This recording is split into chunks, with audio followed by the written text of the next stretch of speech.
السلام علیکم دوستو، میں ہوں آپ کا میزبان محمد شاہد عمران اور آپ کو جاذب لائبریری میں خوش آمدید کہتا ہوں۔ آج میں آپ لوگوں کو رخت سفر نام کا ایک افسانہ سنانے جا رہا ہوں۔ یہ افسانہ ہلکا پھلکا افسانہ ہے جس میں بہت زیادہ رومانس ہے، کچھ پیار محبت کی باتیں ہیں، تو امید ہے کہ آپ لوگوں کو یہ افسانہ بہت زیادہ پسند آئے گا۔ آپ اس افسانے کو اگر سارا مکمل طور پہ سنیں گے تو آپ کو ایک خوشی کا احساس جو ہے اس سے حاصل ہوگا۔ تو چلیے لائبریری میں چلتے ہیں اور رخت سفر افسانہ شروع کرتے ہیں، جہاں میں آپ کو پڑھ کے سناؤں گا اور آپ لوگ سنیں گے اور محظوظ ہوں گے۔ جی ناظرین، لائبریری میں آپ کو خوش آمدید کہتا ہوں۔ تو چلیے افسانہ شروع کرتے ہیں۔ ٹرین ریلوے اسٹیشن پر رکی تو مجھے وہاں کچھ بھی جانا پہچانا نظر نہیں آیا۔ 20 سالوں میں یہاں کی تو کایا ہی پلٹ گئی تھی۔ جی ہاں، میں 20 سال بعد اپنے گاؤں لوٹ رہا تھا۔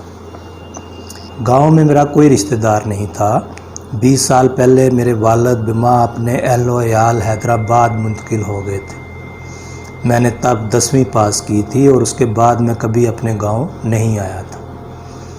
ایک ہفتے بعد میری شادی تھی اور میں اپنے گاؤں کے بچپن کو اپنی شادی کا دعوت نامہ دینے آیا تھا۔ پڑھائی کے بعد بڑا آدمی بننے کی دوڑ میں میری عمر کافی پختہ ہو گئی اور آج جب میں ایک کامیاب بزنس مین تھا تو سوچا شادی بھی کر ہی لینی چاہیے۔ والد تو میری شادی کا خواب آنکھوں میں لے کر ہی 3 سال پہلے دنیا سے کوچ کر گئے، لیکن میری ماں اور بڑی آپی میری شادی کے انتظار میں نہ جانے کب سے آنکھیں بچھائے بیٹھی تھیں، اور اب میں مزید ان کو انتظار نہیں کروانا چاہتا تھا۔ ماں نے ہی اپنی پسند کی ایک لڑکی دیکھ کر میری شادی طے کر دی تھی۔ مینا پڑھی لکھی اور خوش شکل لڑکی تھی، اس لیے مجھے بھی کوئی اعتراض نہیں تھا۔ آخر شادی تو کرنی ہی تھی، کسی نہ کسی سے تو کرنی ہی تھی، تو مینا سے ہی صحیح۔ اسٹیشن سے نکلتے مجھے گاؤں تک جانے کے لیے تانگا لینا پڑا۔ ہم بچپن میں تو سائیکل یا پیدل ہی اسٹیشن تک آ جاتے تھے، تب صرف پیسے والے لوگوں کے پاس ہی اپنی سواری ہوتی تھی یا پھر چاچے بخشو کا یکا۔ لیکن اب تو شاید چاچا بخشو بھی گزر چکا ہو، تب اس کی عمر 60 کے سن میں تھی۔ میری نظروں میں اپنے گاؤں کی وہی پرانی تصویر نقش تھی، لیکن جو میری آنکھیں دیکھ رہی تھی وہ بہت مختلف تھا۔ کہاں اجاڑ اسٹیشن اور گنجان درختوں کی دیواریں، اور کہاں یہ پر رونق اور دکانوں سے مزین نئے نئے راستوں پر مشتمل اسٹیشن۔ میں ہونکوں کی طرح چلتا اسٹیشن سے باہر نکلا تو سامنے بے شمار رکشہ والے کھڑے تھے جو میرے گاؤں اور دیگر دیہاتوں کے نام پکار سواریوں کو بلا رہے تھے، لیکن میرا شناسا چہرہ وہاں کوئی بھی نہیں تھا۔ اپنا بیگ گود میں رکھ کر میں اپنے گاؤں جانے والے رکشہ میں بیٹھ گیا۔ جب رکشہ چلا تو میری نگاہوں کے سامنے کالی سڑک بھی چلنے لگی۔ کبھی راستہ کچا ہوتا تھا جو بارش کے دنوں میں اتنا خراب ہو جاتا تھا کہ گزرنا محال ہوتا، لیکن آج چمکتی ہوئی نئی سڑک تھی۔ واقعی دنیا نے بہت ترقی کر لی تھی اور وقت بدل گیا تھا۔ میری نظریں راستے میں آنے والی ہر چیز کو دیکھ رہی تھی اور ان سے شناسائی پیدا کرنے کی کوشش کر رہی تھی، لیکن وہاں کچھ بھی پہلے جیسا نہیں تھا۔ سڑک کے اطراف میں کافی مکان بن چکے تھے اور جہاں جو چیز پہلے میری یادداشت کے مطابق ہونی چاہیے تھی وہاں ویسا کچھ بھی نہیں تھا۔ آخر جب رکشہ ایک چھوٹے سے پل سے گزرا تو میرا دل بے اختیار دھڑک اٹھا۔ برساتی نالے کے اس پل کو بھلا میں کیسے بھول سکتا ہوں؟ یہاں ہی تو میرے پہلے پیار کی ابتدا ہوئی تھی۔ اس پل کے ساتھ میری بہت سی یادیں جڑی تھیں۔ ہمارے گاؤں میں کوئی اسکول نہیں تھا، اب سنا ہے کہ وہاں ہائی اسکول بن چکا ہے، بلکہ آس پاس کے درجنوں دیہاتوں میں اسکول نہیں تھا۔ سرکار نے مہربانی کی اور ہمارے قریبی گاؤں ڈھوک میں اسکول بنا دیا۔ میری عمر 7 سال رہی ہوگی جب میری ماں پہلی دفعہ مجھے ماسٹر جی کے حوالے کر کے آئی۔ ماسٹر جی کا نام کرم اللہ ہی تھا، لیکن ہم سب ماسٹر جی ہی کہا کرتے تھے۔ میرے دل میں ماسٹر جی کے لیے بہت عزت تھی۔ درجنوں گاؤں کے جتنے بھی پڑھے لکھے لوگ تھے ماسٹر جی کی بدولت تھے، اور میں تو آج جس مقام پر تھا اسے ماسٹر جی کا احسان سمجھتا ہوں۔ میں اپنی شادی کا پہلا کارڈ ماسٹر جی کو ہی دینا چاہتا تھا۔ ان کی مار، ان کا پیار سب مجھے یاد تھا۔ مجھے کوئی شرمندگی نہیں کہ میں نے ماسٹر جی سے بہت مار کھائی تھی۔ ان کی مار نہیں مجھے انسان بنایا تھا، لیکن ان کی شفقت اور محبت کا پھل تھا کہ میں زندگی کی دوڑ میں کامیاب رہا تھا۔ ان کی یاد آتے ہی میرے چہرے پر تبسم پھیل جاتا۔ رکشہ گاؤں کی طرف گامزن تھا اور اب مجھے بہت سی جانی پہچانی چیزیں نظر آنے لگی تھی۔ برساتی نالے کے پل سے گزر کر تھوڑے فاصلے پر ایک ٹیوب ویل تھا۔ ویسے تو اب سرکاری ٹیوب ویل ختم ہو چکے تھے، لیکن ان کی باقیات ویسے ہی موجود تھیں۔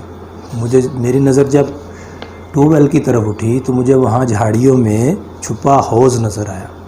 جب ہم سخت گرمی کے موسم میں تپتی دوپہر میں اسکول سے واپس آتے تھے تو اسی حوض میں نہاتے تھے۔ یہ ہمارا روز کا معمول تھا۔ ٹیوب ویل کے پائپ سے تیز دھار نکلتا پانی گرمیوں میں اتنا ٹھنڈا ہوتا تھا کہ روح سرشار ہو جاتی تھی، اور مزے کی بات یہ ہے کہ مختلف گاؤں کے لڑکے لڑکیاں اکٹھے نہاتے تھے، اور جب تک ہم پرائمری میں تھے ہم لباس سے بھی بے نیاز ہو کر ننگ دھڑنگ پانی کے حوض میں کود جاتے تھے۔ وہ زمانہ سادگی کا تھا، تب ذہن صاف اور روح پاک ہوا کرتی تھی، کسی قسم کا غلط خیال دماغ میں جگہ نہیں پاتا تھا۔ آج کے دور میں تو ایسا سوچنا بھی عجیب لگتا ہے۔ اب تو شعور سنبھالتے ہی لڑکے لڑکیاں وہ سب جان لیتے ہیں جو ہمیں میٹرک پاس کرنے کے بعد بھی پتہ نہیں چلا۔ آج مجھے احساس ہو رہا تھا کہ میرا بچپن کتنا خوبصورت تھا۔ رکشہ گاؤں میں داخل ہوا تو زمانے کی ترقی کے اثرات مجھے ہر جگہ نظر آنے لگے۔ کہاں وہ زمانہ تھا جب پورے گاؤں میں چند پکے گھر ہوا کرتے تھے، اور کہاں آج وہاں ایک سے بڑھ کر ایک شاندار گھر نظر آ رہا تھا۔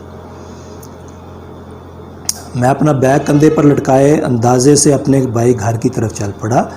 ایک اجنبی کو گاؤں میں دیکھ کر بہت سارے لوگوں کی نگاہیں سوالیہ انداز میں مجھے گھور رہی تھی، لیکن مجھے کوئی بھی آشنا چہرہ دکھائی نہیں دے رہا تھا۔ چلتے چلتے میں اپنے بھائی گھر کے سامنے آ گیا، جو آج بھی جوں کا توں اپنی جگہ قائم تھا۔ ہم نے گھر بیچا نہیں تھا۔ جب تک والد زندہ تھے وہ کبھی کبھار یہاں آتے رہتے تھے، لیکن ان کی وفات کے بعد ہم میں سے کوئی کبھی نہیں آیا تھا۔ میں نے دروازے پہ ہاتھ رکھ کر دبایا تو وہ اندر سے بند تھا۔ میں نے دستک دی۔ مجھے یاد آیا کہ ابا نے گھر کسی کسان کو رہنے کے لیے دیا ہوا تھا، شاید اس لیے ابھی تک گھر کی حالت قدرے بہتر تھی۔ دیواریں اور کونے کھدرے بے شک خستگی کا شکار ہو چکے تھے، لیکن نقشہ ابھی بھی وہی تھا، 20 سال پہلے والا، اور رنگ و روگن میں نیا نیا کیا ہوا معلوم پڑتا تھا۔ دستک کے جواب میں ایک بزرگ نے دروازہ کھولا۔ میں پہلی نظر میں انہیں نہیں پہچان پایا۔ وہ بھی مجھے اجنبی نگاہوں سے دیکھنے لگے۔ میں نے اپنا تعارف کروایا تو وہ خوشی کے مارے مجھ سے لپٹ گئے۔ تب مجھے احساس گزرا کہ وہ چاچا فیضو ہیں۔ بچپن میں ہم ان کے کھیت سے ہی گنے چرایا کرتے تھے، اور ہر بار چاچا فیضو گالیاں دیتا ہمیں مارنے کے لیے دوڑتا، لیکن ہم کبھی اس کی پکڑ میں نہیں آتے تھے۔ چاچا فیضو کی کوئی اولاد نہیں تھی، اور اب مجھے پتہ چلا تھا کہ پچھلے سال ہی اس کی بیوی بھی گزر گئی تھی۔ مجھے بہت دکھ ہوا کہ چاچا فیضو تنہا اس عمر میں کیسے زندگی کا بوجھ اٹھاتا ہو، لیکن زندگی تو انسان کو ہر حال میں زندہ رہنے پر مجبور کیے رکھتی ہے جب تک کہ سانس تھم نہ جائے۔ چاچا نے مجھے بتایا کہ وہ بہت فکر مند تھا کہ اگر اس کو بھی موت کا فرشتہ لے گیا تو اس گھر کی دیکھ بھال کون کرے گا، لیکن مجھے دیکھ کر چاچے کی پریشانی ختم ہو گئی تھی۔ شاید اسی لیے چاچا مجھ سے والہانہ لپٹ کر ملا تھا۔ میں نے چاچا کو تسلی دی اور بتایا کہ اگلے ہفتے میری شادی ہے۔ ساتھ ہی میں نے بیگ سے ایک کارڈ نکال کر اس پر چاچا فیضو لکھ کر اس کو تھما دیا۔ چاچے کی آنکھوں میں آنسو آ گئے، جو میں نہیں سمجھ پایا تھا کہ شکرانے کے ہیں یا خوشی کے۔ چاچا نے مجھے خود چائے بنا کر پلائی اور بہت سی پرانی یادیں بھی تازہ کیں۔ دن کافی روشن تھا اور دھوپ کی حرارت سے سردی نہ ہونے کے برابر محسوس ہو رہی تھی۔ مجھے گاؤں تک پہنچتے پہنچتے سپہر ہو گئی تھی۔ سوچ کر تو آیا تھا کہ شام کی گاڑی سے واپس لوٹ جاؤں گا، لیکن دن ابھی اتنے بڑے نہیں ہوئے تھے کہ ایک ہی دن میں سارا کام ختم کر دیتا۔ والدہ کو کال کر کے میں نے بتا دیا کہ مجھے ابھی 2 دن لگ جائیں گے۔ انہوں نے جلدی آنے کا کہا اور ساتھ بہت ساری نصیحتیں بھی میرے دامن سے باندھ دی۔ میں نے انہیں مطمئن کیا اور بیگ لے کر گھر سے نکل آیا۔ میں سب سے پہلے ماسٹر جی کے گھر جانا چاہتا تھا۔ چاچا فیضو مجھے بتا چکا تھا کہ ماسٹر جی زندہ ہیں اور ریٹائر زندگی گزار رہے ہیں۔ جیسے ہی میں ماسٹر جی کے گھر کی طرف گلی میں مڑا، مجھے ایک طرف سے ایک بچے کے چیخنے چلانے کی آواز آئی۔ میرے قدم رک گئے اور نگاہیں آواز کی جانب مڑ گئیں۔ ایک کالا کلوٹا سا دبلا پتلا مرد اپنی ہی رنگت کے ایک معصوم بچے کو جھاڑو سے مار رہا تھا۔ میں نے فوراً اسے پہچان لیا، یہ گچھو تھا، میرا بچپن کا لنگوٹیا دوست۔ میں ان کے قریب آیا اور اونچی آواز میں اس کو روکنے کے لیے بولا، اوہ کیوں مار رہے ہو اس معصوم کو؟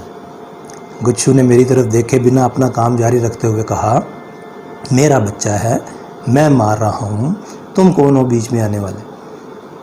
دوست ہوں۔ میری بات سن کر وہ تیزی سے بچے کو مارنے لگا اور بولا، کیوں رے لفنگے، اب تو اتنے بڑے بڑے دوست بنانے لگا ہے؟ میں نے آگے بڑھ کر گچھو کا ہاتھ پکڑ لیا اور بولا، میں تمہارا دوست ہوں، رضی، میٹرک تک ہم اکٹھے پڑھتے تھے۔ وہ رک گیا، ایک لمحہ میری آنکھوں میں دیکھا اور پھر جیسے اس کی یادداشت واپس آ گئی، میرے نام کا نعرہ لگا کر مجھ سے لپٹ گیا۔ میں اس کی پھرتی پہ کہکا لگا کر ہنس دیا۔ وہ ہمیشہ سے ایسا ہی تھا، باپ بن کر بھی اس میں کوئی تبدیلی نہیں آئی تھی۔ مجھے وہ اپنے ساتھ گھر کے اندر لے گیا، بھابھی سے میرا تعارف کروایا اور میری بہت آؤ بھگت کی۔ مجھے دیکھ کر اسے واقعی دلی خوشی ہوئی تھی، جو اس کے چہرے سے لازوال مسکراہٹ بن کر پھوٹ رہی تھی۔ رسمی باتوں کے بعد میں نے اسے اپنی آمد کا مقصد بتایا، یہ کارڈ اس کو بھی دیا اور ساتھ تاکید کی کہ بھابھی اور بچے کو بھی ساتھ لے کر آئے۔ اس کی آنکھیں نم ہو گئیں۔ وہ بار بار کہہ رہا تھا کہ تمہیں میں اب تک یاد ہوں، اور میں کہہ رہا تھا کہ مجھے کچھ نہیں بھولنا، سب یاد ہے۔ پھر ہم نے پرانے دوستوں کے نام لیے اور ہر ایک کا حال بھی گچھو سے پوچھا۔ زیادہ تر دوست بیرون ملک جا چکے تھے، جو ایک دو گاؤں میں تھے وہ بھی اپنے اپنے کام دھندوں میں مصروف زندگی گزار رہے تھے۔ ماسٹر جی سے ملنے ہم دونوں ان کے گھر کی طرف روانہ ہوئے۔ اتفاق سے مسجد کے پاس ہی ہمیں ماسٹر جی مل گئے۔ میں ان کو نہیں پہچان سکا، سر اور داڑھی کے بال مکمل سفید ہو چکے تھے اور چشمہ بھی لگ چکا تھا۔ لاٹھی کے سہارے چل کر وہ مسجد سے باہر آئے تھے۔ گچھو نے بتایا کہ یہ ماسٹر جی ہیں۔ تب میں نے غور کیا تو ماسٹر جی کی جوانی کی شکل کا عکس کچھ مجھے نظر آ گیا۔ میں نے آگے بڑھ کر سلام کیا، انہوں نے رغبت سے سلام کا جواب دیا، لیکن وہ مجھے پہچان نہیں پائے تھے۔ گچھو نے انہیں میرے بارے میں بتایا، تب انہیں بھی یاد آ گیا، بہت خوش ہوئے، اور جب میں نے شادی کا کارڈ دیا اور انہیں بما اہل و عیال شادی میں آنے کی دعوت دی تو انہوں نے مجھے گلے لگا لیے۔ پھر چند لمحے ہم ماسٹر جی کے ساتھ پرانی یادیں تازہ کرنے کے بعد ان سے رخصت ہو لے کر ایک رکشہ پر بیٹھ گئے۔ اب ہمیں ساتھ والے گاؤں جانا تھا، رجو کو شادی کا کارڈ دینے۔ رجو میرا پہلا پیار تھا۔ برساتی نالے کے پل سے گزرتے ہوئے مجھے اس کی ہی یاد آئی تھی کہ میرا دل بے اختیار دھڑک اٹھا تھا۔ گچھو سے میں نے سب سے پہلے اسی کا پوچھا تھا۔ اس نے بتایا کہ اس کی شادی میٹرک کے بعد ہی ہو گئی اور اب وہ قریبی گاؤں میں رہتی ہے۔ رکشہ اس کے گاؤں کی طرف بڑھا تو رجو کی یادوں نے مجھے گھیر لیا۔ میرے دماغ کی سلیٹ پر اس کی صورت ابھی تک ویسی ہی کنندہ تھی جیسی بچھڑتے وقت دیکھی تھی۔ اس کی موٹی موٹی نشیلی آنکھیں، ہمیشہ لرزتے رہتے باریک مگر ابھرے ہوئے ہونٹ، رنگت سانولی تھی لیکن اس کے چہرے میں ایک عجیب کشش تھی جو مجھے مقناطیس کی طرح کھینچتی تھی، اور جب وہ چلتی تھی تو اس کے لمبے بالوں کی بنی دو چوٹیاں دائیں بائیں اس کی پیٹھ پر ناچتی تھی۔ روز اسکول سے واپسی پر جب وہ برساتی نالے کے پل سے اپنے گاؤں کی طرف اپنی سکھیوں کے ساتھ مڑتی تو پلٹ کے ایک دل فریب مسکراہٹ سے مجھے دیکھتی تھی۔ تب میں فدا ہو جاتا تھا اور میری کیفیت کسی نشہ آلود فرد کی سی ہو جاتی تھی۔ پرائمری پاس کرتے ہی ہمارا اسکول ہائی بن گیا۔ یہ ہمارے علاقے کا پہلا ہائی اسکول تھا۔ چھٹی میں میرے تمام سابقہ دوست تو ساتھ تھے ہی لیکن کچھ نئے دوستوں کا بھی اضافہ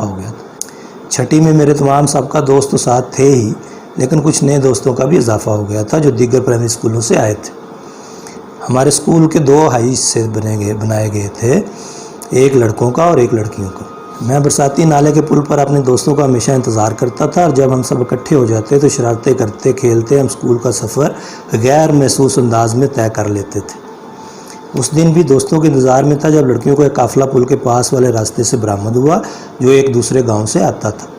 میں نے پہلے ایک سرسری نظر سے لڑکیوں کو دیکھا لیکن اگلے لمحے ہی میری نظریں پھر اٹھ گئیں۔ رجو اپنی دیگر سہیلیوں کے درمیان سب سے الگ تھلگ دکھائی دے رہی تھی۔ وہ خاموش چلی آ رہی تھی جیسے کسی سوچ میں کھوئی ہو۔ میں تو جیسے اس کی صورت کا اسیر ہو گیا تھا۔ وہ نہ جانے کب کی میرے پاس سے گزر چکی تھی لیکن میری نظروں میں ابھی بھی اس کا چہرہ ظاہر تھا۔ میں تب چونکا جب میرے دوست خالو نے مجھے بازو سے پکڑ کر جھنجھوڑا۔ میرا جیسے زندگی کا سب سے خوبصورت خواب ٹوٹ گیا۔ میں نے ناگواری سے خالو کو پیچھے ہٹایا اور سارے راستے یہ نگاہیں دوڑا کر اسے تلاش کرنے لگا، لیکن وہ جل ہو چکی تھی۔ اس کے بعد ہر روز میں پل پہ اس کا انتظار کرتا اور جب تک اسے دیکھ نہیں لیتا اسکول نہیں جاتا تھا۔ یہ سلسلہ سالوں چلتا رہا، لیکن کبھی ہم دونوں میں کوئی کلام نہیں ہوا۔ البتہ نگاہیں اکثر مل جاتی تھیں۔ پہلے تو وہ شرم سے نظریں جھکا لیتی، لیکن بعد میں نگاہوں میں بہت سی باتیں بھی ہونے لگیں۔ 10ویں کلاس میں جب ہم آئے تو تمہاری بات شروع ہوئی، وہ بھی ایک اتفاق کی وجہ سے۔ رجو کسی بڑے زمیندار کی بیٹی تھی۔ 10ویں میں اس کے ابا نے اسے اسکول آنے جانے کے لیے سائیکل لے دی تھی۔ جب میں نے پہلی بار اسے سائیکل چلاتے دیکھا تو میں بہت حیران ہوا، لیکن پھر میں اسے روز سائیکل چلاتے دیکھنے کا عادی ہو گیا۔ ایک دن اس کی سائیکل پنکچر ہو گئی اور وہ پیدل ہی اسکول سائیکل گھسیٹتی آ رہی تھی۔ اب اس کی سہیلیاں ساتھ نہیں تھیں۔ اس دن مجھے اچھا نہیں لگا کہ وہ یوں سائیکل گھسیٹ کر لے جائے۔ میں نے اسے روک لیا۔ پہلے تو کوئی بات ہی ہمارے منہ سے نہیں نکلی، پھر میں نے ہمت کر کے پوچھا کہ سائیکل کیسے پنکچر ہو گئی؟ اس نے بتایا کہ راستے میں اچانک ہی ہوا نکل گئی۔ میں نے سائیکل پکڑ لی اور اس کے ساتھ ساتھ چلنے لگا۔ اس دن ہم نے ایک دوسرے کو پہلی بار تعارفاً جانا۔ اسکول کے پاس ہی پنکچر کی دکان تھی، سائیکل وہاں دے کر ہم اپنی کلاس میں چلے گئے، لیکن اس کے بعد ہماری روز باتیں ہوتی، حتیٰ کہ ہم ایک دوسرے کے اس حد تک عادی ہو گئے کہ ایک دن بھی بنا دیدار نہیں گزرتا تھا۔ وہ جمعہ کو چھٹی کے باوجود کسی نہ کسی بہانے پل پہ آ جاتی تھی۔ ہماری باتیں معمولی پڑھائی کی یا کسی مسئلے پر ہوتی تھیں۔ اس عمر میں ہمیں نہیں پتہ تھا کہ ہمارا یہ لگاؤ پیار ہے۔ ہم نے کبھی پیار محبت کی باتیں نہیں کی تھیں۔ بس ایک بار میں نے رجو کو اتنا کہہ دیا کہ تم بہت خوبصورت ہو۔ وہ اتنی شرمائی تھی کہ اس کے بعد اس کی زبان سے کوئی بات ہی جاری نہیں ہوئی تھی۔ ہماری پیار کی کہانی سے اسکول کا ہر لڑکا اور ہر لڑکی واقف تھے، لیکن وہ اسے ہماری دوستی سمجھتے تھے۔ ہم بھی اچھے دوست ہی تھے، لیکن جس دن میٹرک کا رزلٹ آیا اور ہمارے جدا ہونے کا وقت آیا، اس دن مجھے پہلی بار احساس ہوا کہ رجو میرے لیے دوست سے بہت بڑھ کر ہے۔ ہم اسکول سے باہر ملے تھے اور اکٹھے واپس چل پڑے تھے۔ میں نے اس سے پوچھا تھا، رجو کیا تم آگے نہیں پڑھو گی؟ نہیں رضی، مجھے ابا آگے نہیں بڑھنے دیں گے، وہ اب میری شادی کر دیں گے۔ رجو کا جواب سن کر میں جیسے بے جان ہو گئی۔ ہم دونوں میں خاموشی حائل ہو گئی اور جب میں نے غور کیا تو رجو کی آنکھیں آنسو برسا رہی تھیں، لیکن اس کی اکیلی کی آنکھیں نہیں۔ مجھے محسوس ہوا کہ میں بھی رو رہا ہوں۔ ہم دونوں اپنے اپنے دل کی بات ایک دوسرے سے نہیں کہہ سکتے تھے۔ اصل میں ہم جانتے ہی نہیں تھے تب کہ ہمیں ہوا کیا ہے۔ بس آنکھیں خاموش، نمزدہ بے بسی کا آئینہ بنی رم جم ہو رہی تھیں۔ پل پہ آ کر ہم رک گئے تھے۔ میں نے ایک بار پھر منت کے انداز میں رجو سے کہا کہ وہ بھی کالج میرے ساتھ داخل ہو، جیسے سب اس کے اختیار میں تھا، لیکن وہ مجبور تھی۔ اس نے الوداعی عشق بھری مسکراہٹ دی اور الوداع کہتے ہوئے چلی گئی۔ اس کے آخری الفاظ تھے، شاید ہم اب کبھی مل نہ پائے رضی، لیکن میں تمہیں کبھی بھلاؤں گی نہیں۔ مرتے دم تک تم میرے دل میں رہو گے۔ اور میں نے سر جھکا دیا جیسے کوئی سالوں کی محنت کے بعد امتحان میں فیل ہو گیا۔ رکشہ جو کہ گاؤں میں داخل ہو چکا تھا جب گچھو نے مجھے جھنجھوڑا۔ اس نے میری آنکھوں کی طرف اشارہ کیا تو مجھے پتہ چلا کہ وہ پانی برسا رہی ہیں۔ میں نے آنسو قابو کیے اور مسکراہٹ لبوں پہ لا کر اس کو تھپکی دی، جس کا مطلب تھا کہ سب ٹھیک ہے۔ ہم رکشے سے اتر کے پوچھتے پچھاتے ایک کچے مکان کے سامنے جا رکے جس کا کوئی دروازہ نہیں تھا۔ تنکوں سے بنائی ایک ترپال کو دروازے کا کام سونپا گیا تھا۔ ترپال پیچھے کرتے ہوئے گچھو نے آواز دی کہ اندر کوئی ہے۔ میں بھی ترپال سے اندر داخل ہو گیا۔ سامنے ایک چھوٹا سا صحن تھا جس میں ایک عورت گود میں چھوٹا سا بچہ اٹھائے گائے کا دودھ دھو رہی تھی۔ وہ دو بچے پاس ہی ایک ٹوٹی پھوٹی چارپائی پہ بیٹھے تھے۔ گچھو کی آواز سن کر عورت تو متوجہ نہ ہوئی، البتہ چارپائی پہ بیٹھے بچے متوجہ ہو گئے۔ انہوں نے عورت کو بتایا کہ کوئی آیا ہے۔ ہم دونوں دروازے پہ خاموش کھڑے اس عورت کو دیکھ رہے تھے اور اندازہ لگانے کی کوشش کر رہے تھے کہ کیا یہی رجو ہے۔ عورت جب ہمارے قریب آئی تو میں نے فوراً پہچان لیا، یہ رجو ہی تھی۔ نٹ کھٹ سی شرمیلی لڑکی جو آج ایک عورت کے روم میں 3 بچے لیے میرے سامنے کھڑی تھی۔ اس نے قریب آ کر ہمیں نہ پہچانتے ہوئے پوچھا کہ ہم کون ہیں اور کس سے ملنا ہے۔ گچھو نے جب اسے بتایا کہ رضی ہوں اور اس سے ملنے آیا ہوں تو رجو جیسے اچانک 20 سال پہلے والی رجو بن گئی۔ اس کو سمجھ نہیں آ رہی تھی کہ وہ خود کو کیسے سنبھالے۔ وہ ہنس بھی رہی تھی اور رو بھی رہی تھی۔ ہمیں وہ گھر کے اندر لے گئی اور ایک قدرے پکے کمرے میں خستہ سے پلنگ پہ بٹھا دی۔ وہ بار بار مجھے دیکھتی اور کہتی، ہائے یہ تم ہو رضوی، کتنے بدل گئے ہو۔ میں اس کی الجھن پہ ہنس دیتا، لیکن میرے دل میں ایک عجیب سی بے چینی جنم لے چکی تھی۔ رجو ایک بڑے زمیندار کی بیٹی تھی، پھر یہ غربت سے بھرا گھر اس کے نصیب میں کیسے آ گیا تھا؟ میری یہ بے چینی تب کم ہوئی جب تھوڑی دیر بعد ہی رجو کا شوہر آ گیا۔ وہ گوالا تھا، ایک پرانے سے موٹر سائیکل پہ دودھ بیچتا تھا۔ ہمیں دیکھ کر اس نے رجو سے ہمارے بارے پوچھا تو اس نے بتایا کہ ہم اس کے اسکول کے دوست ہیں، اور میرے بارے میں بتایا کہ 20 سال بعد اس سے ملنے آیا ہوں۔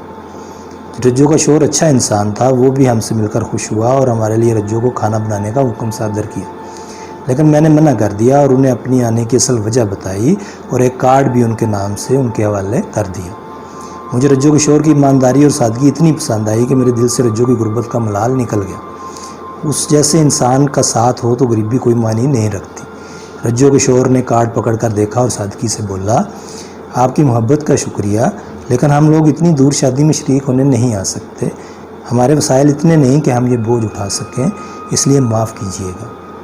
میں نے اسی لمحے رجو کی آنکھوں میں دیکھا جو نم زدہ ہو رہی تھیں۔ اس نے مجھ سے نگاہیں ملتے ہی شرمندگی کے مارے آنکھیں جھکا لیں۔ میں ہنس پڑا اور بولا، آپ لوگ ضرور آئیں گے میری شادی میں، ورنہ میں شادی ہی نہیں کروں گا۔ اور رہا سوال کہ ایک ایسے آنا ہے تو اس کا سارا بندوبست گلشن کر دے گا، آپ کو کچھ بھی کرنے کی ضرورت نہیں، بس آپ نے شریک ہونا ہے میری خوشی میں۔ رجو کے شوہر نے پہلے تو منع کیا لیکن پھر مان ہی گیا۔ پھر کھلے دل سے بہت سی باتیں ہوئیں اور جب شام نے تاریکی کی چادر پھیلانی شروع کی تو ہم وہاں سے نکل آئے۔ واپس اپنے گاؤں آ کر میں نے گلشن کو مقبول رقم دی اور اس کی ڈیوٹی لگائی کہ شادی میں سب لوگوں کو بنا کسی پریشانی لے کر آئے اور رجو کے سب گھر والوں کو نئے لباس اور ضرورت کی تمام چیزیں مہیا کریں۔ گلشن نے شکر گزار نگاہوں سے مجھے دیکھا۔ پھر میں واپس چاچے فیضو کے پاس آ گیا۔ رات میں نے اپنے گھر میں گزاری۔ اگلے دن مزید کچھ دوستوں اور جاننے والوں کو کارڈ دے کر میں واپس حیدرآباد کے لیے روانہ ہوں۔ میری شادی میں تمام حیدرآباد کے دوست اور جاننے والے شامل ہو رہے تھے۔ میرے رشتہ دار زیادہ نہیں تھے، لیکن جو تھے سب شادی میں آ رہے تھے۔ لیکن مجھے انتظار تھا اپنی شادی کے دن کا جب میری زندگی کا کل سرمایہ میری شادی میں شامل ہوتا۔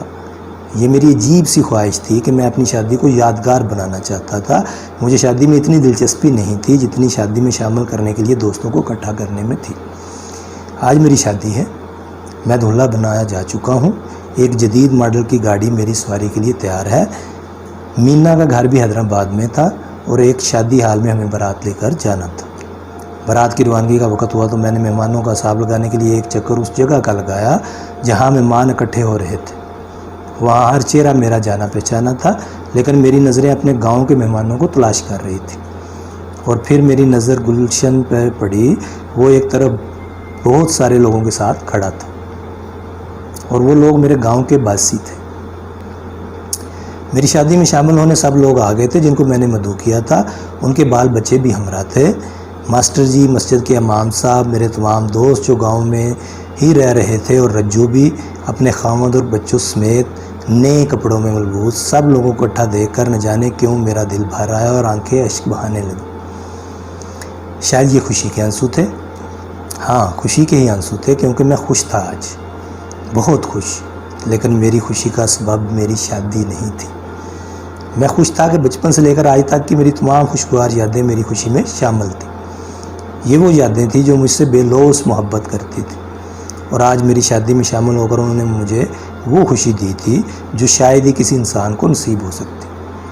میں نے ایک ایک چہرے پہ نگاہ ڈالی اور ہر چہرے پہ مجھے خالص مسکراہٹ نظر آئی، جس میں نہ کوئی دکھاوا تھا اور نہ ہی بناوٹ۔ ان جذبوں سے لبریز لوگوں کو باراتی بنانا میرے لیے سب سے بڑی خوشی کی بات تھی۔ میں اب مطمئن تھا کہ میں نے زندگی میں کچھ کھویا ہو یا نہیں، لیکن جو پایا تھا وہ ایسا بیش قیمتی خزانہ تھا جو دنیا کی ساری دولت دے کر بھی حاصل نہیں ہو سکتا تھا۔ یہ معصوم اور سادہ لوگ، ان کا پیار ہی میری زندگی کے سفر کا اصل رخت سفر تھا۔ تو جی دوستو، یہ تھا ہمارا آج کا افسانہ رخت سفر۔ امید ہے آپ لوگوں کو پسند آیا ہوگا۔ اگلے ایپیسوڈ میں ایک نئی تحریر کے ساتھ پھر ملیں گے، تب تک کے لیے اجازت، اللہ حافظ.